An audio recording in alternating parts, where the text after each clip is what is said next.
Welcome to Community Roundtable. I'm Nic Burns from the Salt Lake Community College Communication Department, and I'm your host as we explore topics of special interest and concern to the residents of the cities and unincorporated areas of Salt Lake County. Topics we hope are equally important to the general public throughout Utah. And society has worked long and hard on the issue of married couples and domestic violence. We have laws, we have court orders, and other legal protections for abused spouses. But in Utah, people dating cannot get a restraining order, and people dating can or could find themselves at the mercy of an abusive partner. But now, for the 2013 legislative session, the Utah legislature has taken up the issue of dating violence. And today, on Community Roundtable, we'll examine dating violence. We'll look at what these possible changes to Utah law might mean for people who find themselves in an abusive dating relationship. And here to talk about the issue of violence in loving relationships and to talk specifically about dating violence, Lieutenant Jeff Willmore of the Utah Highway Patrol. The Utah Highway Patrol is our law enforcement agency here at Salt Lake Community College, and Lieutenant Willmore has been a police officer for the past 17 years with the Utah Highway Patrol. He's served in multiple counties, and for 3 years you've been the commander right here at this campus, correct? That's correct. Well, great. Thank you for joining us. Stephanie Sinju is also with us. She co-facilitates the Women's Issues Group at the Health and Wellness Center here at Salt Lake Community College. She provides individual therapy along with our other guest, Paige Whipps. Hi, Paige. Hi. You're finishing your master's degree, and you also work as a counselor here on campus. True. Well, thank you all three for joining us. And Stephanie, I guess I'll throw this first question to you.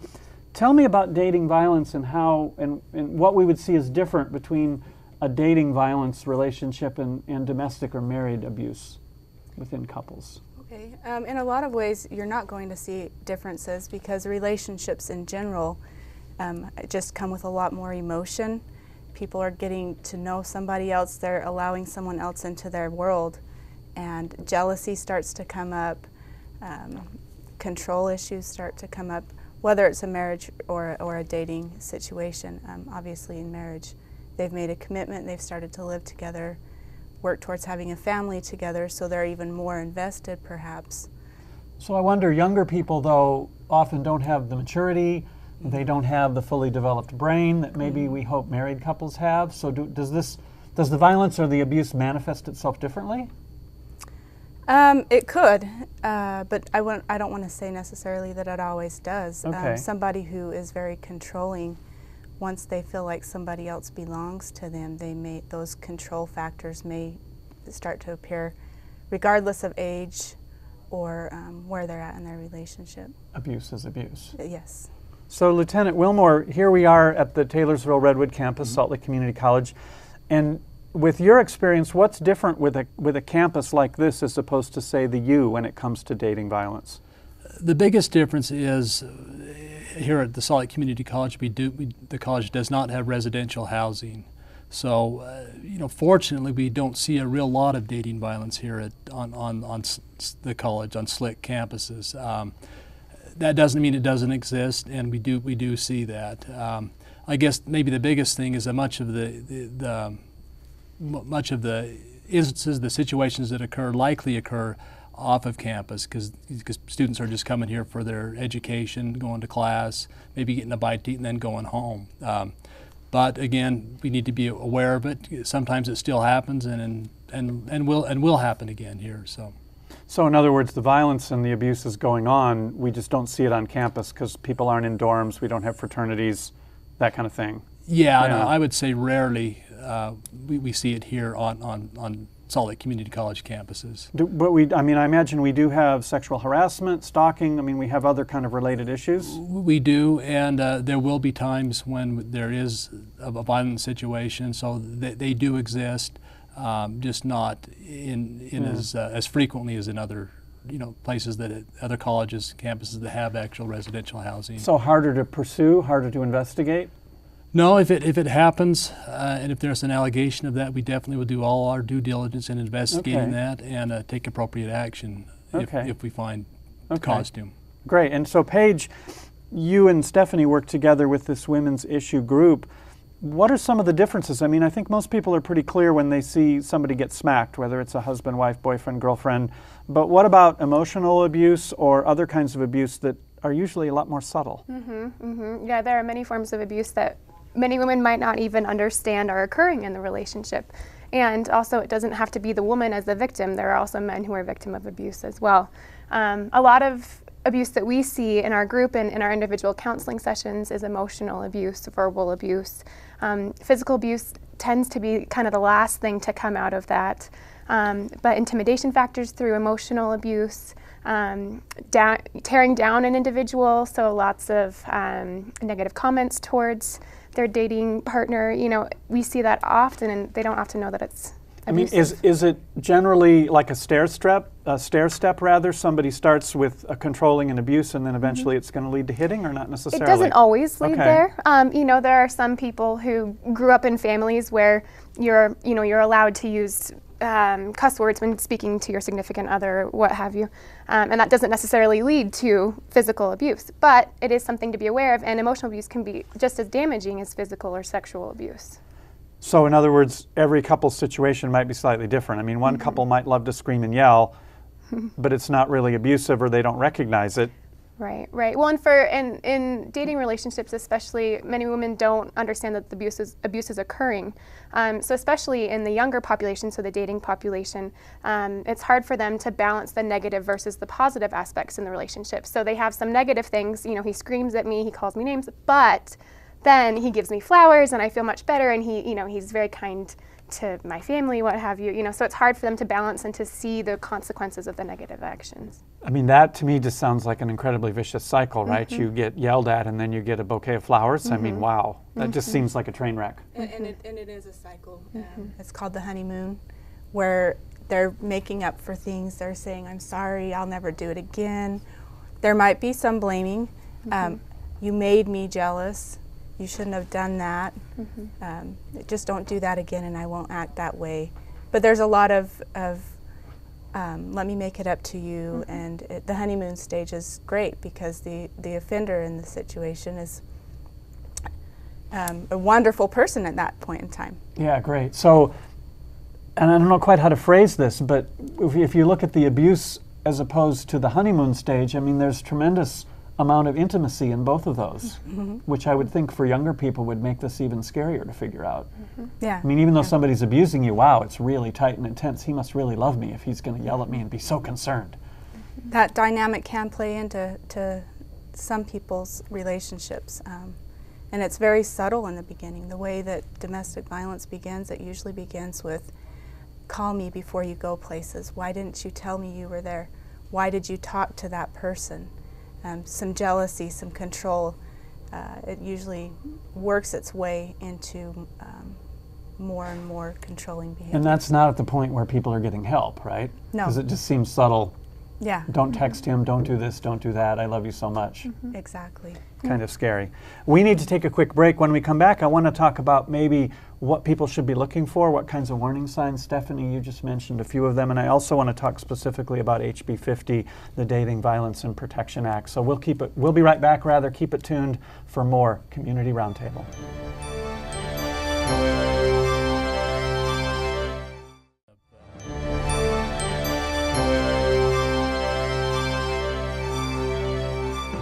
We are back on Community Roundtable talking about the Utah Legislature's proposed HB 50, the Dating Violence and Protection Act, and also talking about dating violence and domestic violence in general.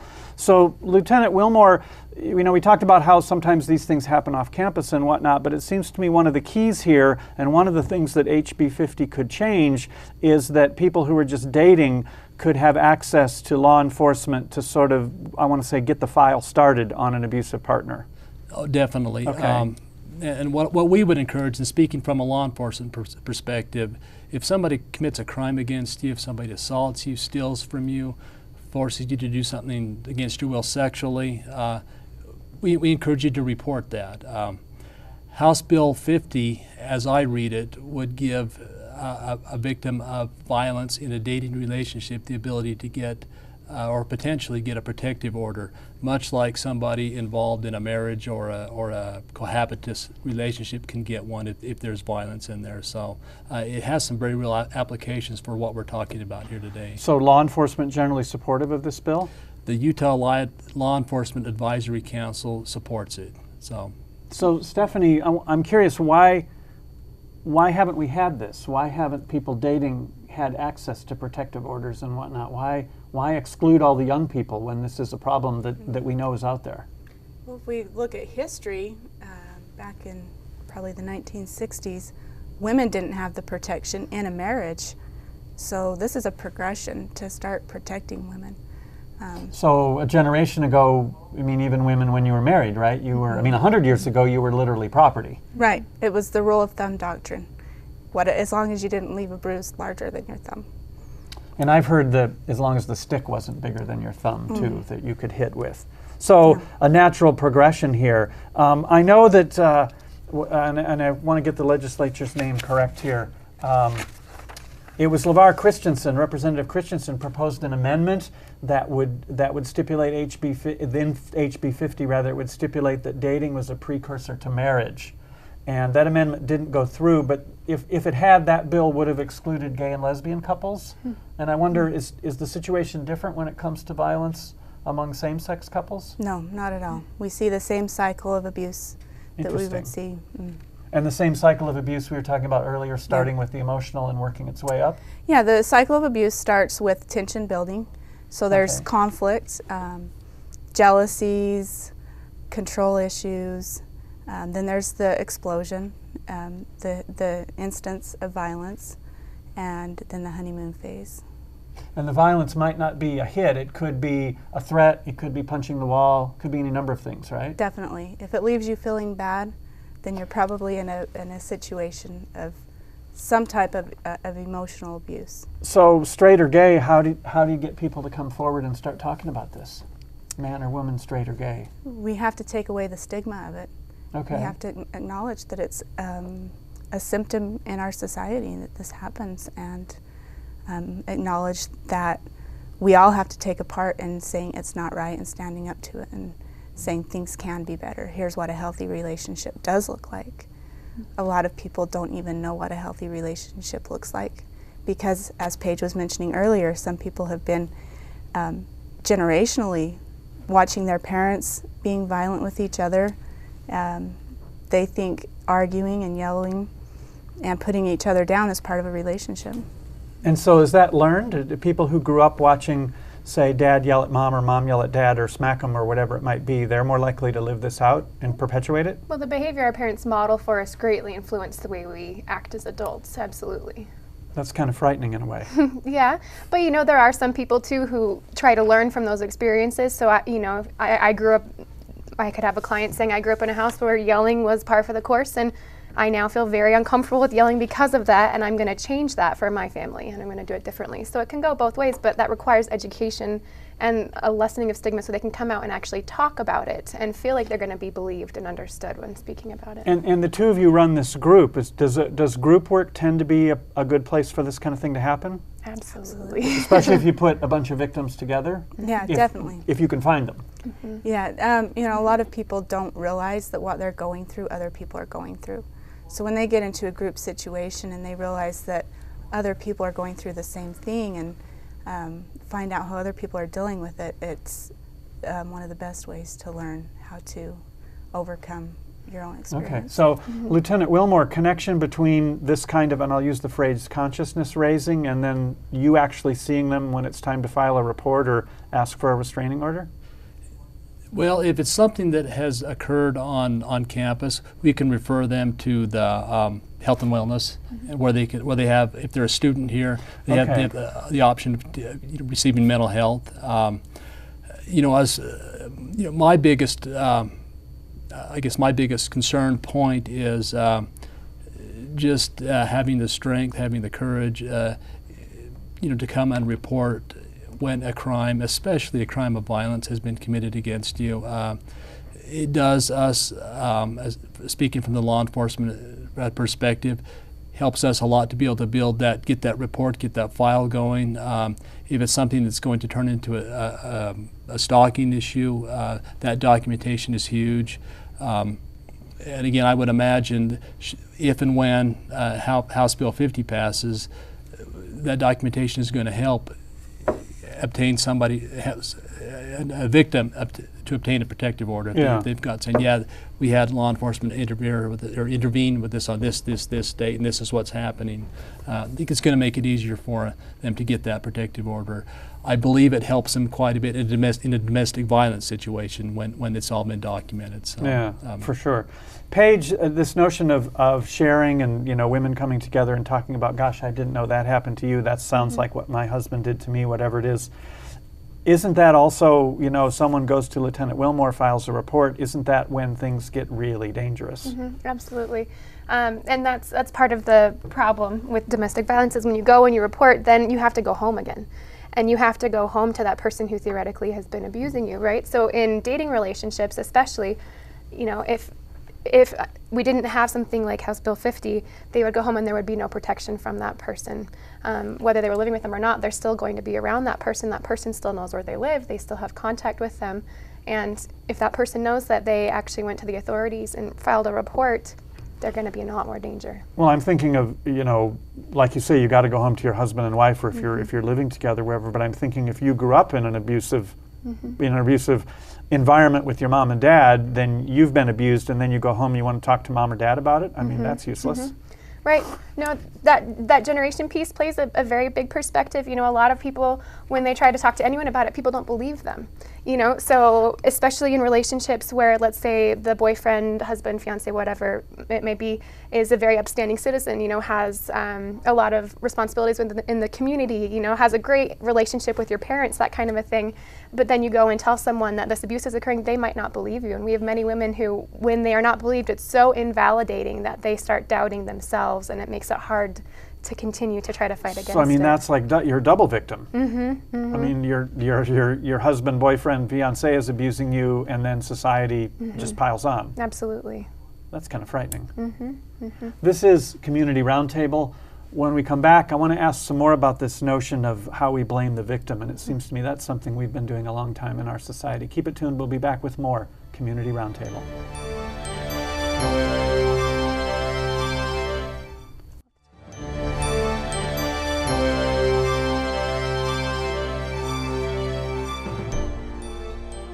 We are back on Community Roundtable. Thanks for sticking with us. We're talking about HB 50, the Dating Violence Protection Act, which is currently, today actually, before the Senate Judiciary Committee, and we'll see where it goes from there into a vote on the floor. A lot of support for this bill in many quarters, and also some people working against it. But where we left off, Paige, was this notion of that we often blame the victim, and we've certainly seen that in cases of rape. What were you doing? What's your sexual history? You must have asked for it.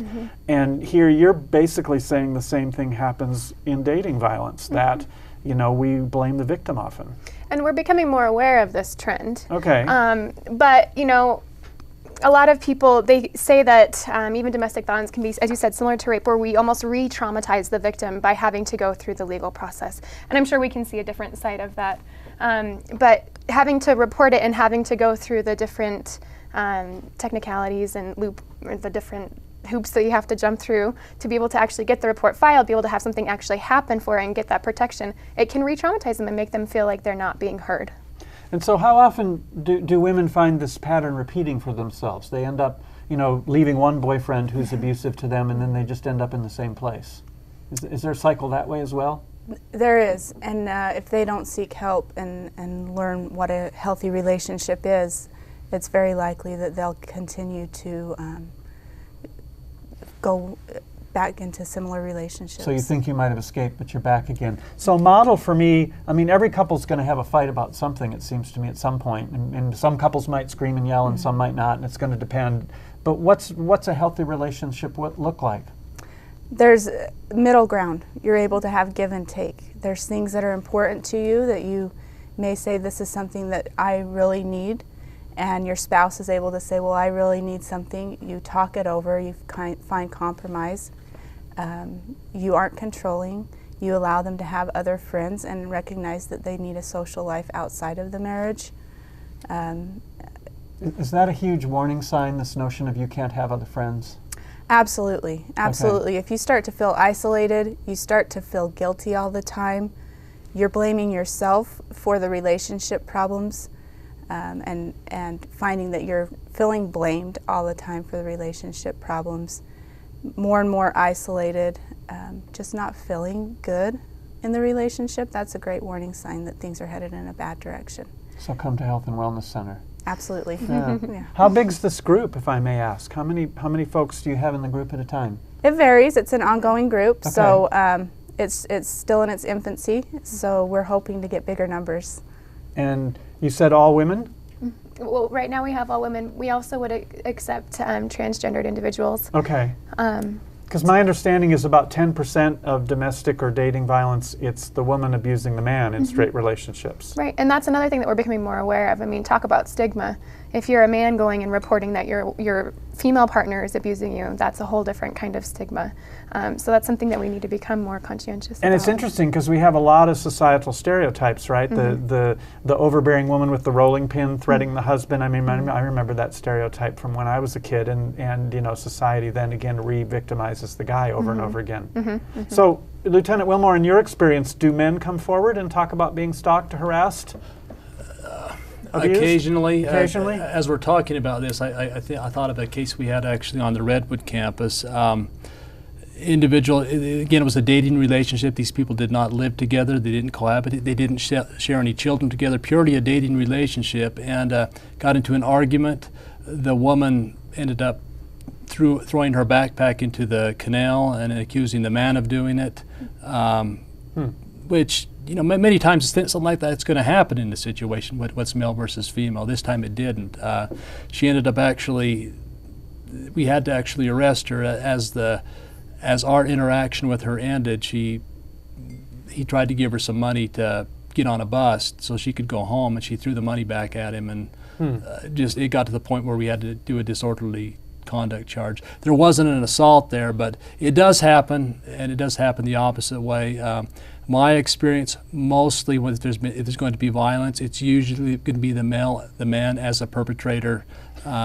Society seems to reward violent men a lot more in our movies and films and whatnot, right? The violent solution tends to be the one we go to. I just think men tend to be stronger, and sometimes they react in violent ways where maybe a woman won't. I don't know if that's good psychology or not, but it's usually, again, my experience, any training I've had in this area, it's generally, most of the time, almost probably 90% of the time, in domestic violence situations, the male is the predominant aggressor and usually the one that commits the crime.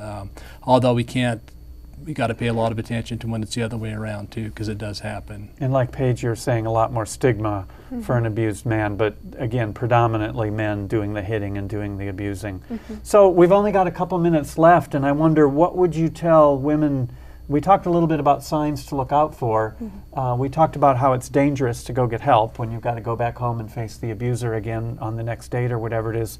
What should these people do? I mean, speak out, obviously, but how to do that safely? What do you recommend? I would say seek help. Find a therapist to talk to. Go to the YWCA and ask them for help. Especially if you're in a situation where you live with your abuser and you want to get out, they have shelters you can go to. Don't let yourself get isolated. Let your family know what's going on. Let your friends know what's going on. Don't allow him or her to control you more and to isolate you more. And we do have ways where victims can, go to safe houses and whatnot where they can't be found, right? I know those exist here in the Valley. Yes, they do. And do you have connections here at Salt Lake Community College at Health and Wellness to get women that kind of help to get out? We could help them. Okay. Again, they could go to the YWCA as well. That Okay. is the main point. 411 has a listing of resources as Okay. well. And real quick, we've only got a couple minutes left. What about kids? We have so many students here who have children. What about children when there's abuse among the parents? And I mean little kids. Well, once again, we get back to this generational issue of the behavior your parents are modeling for you and your child can greatly influence the way you act as an adult. So these kids who are seeing their parents argue, any kind of abuse that's occurring, whether it's emotional abuse, verbal abuse, physical abuse, it encourages them in the future that that's an okay thing to do, and then the cycle just continues over and over again. So if a victim needs encouraging and he or she has kids, look to the kids, right? There's a good reason to get out. Yep, that's often a reason why people start coming, is because they start seeing symptoms in their children, like my child is extra anxious and I don't know where it's coming from, and then they realize, oh, maybe it's what's going on in the home. Okay, well, we're going to have to leave it there. The bill is HB 50, the Dating Violence and Protection Act. If you've got thoughts or comments, by all means, get with your senators and representatives. And I want to thank our guest today, Paige Whipps. Thank you very much. Stephanie Sinju, thank you, both of you, for your work at Health and Wellness here. And Lieutenant Willmore, thank you very much for being with us today.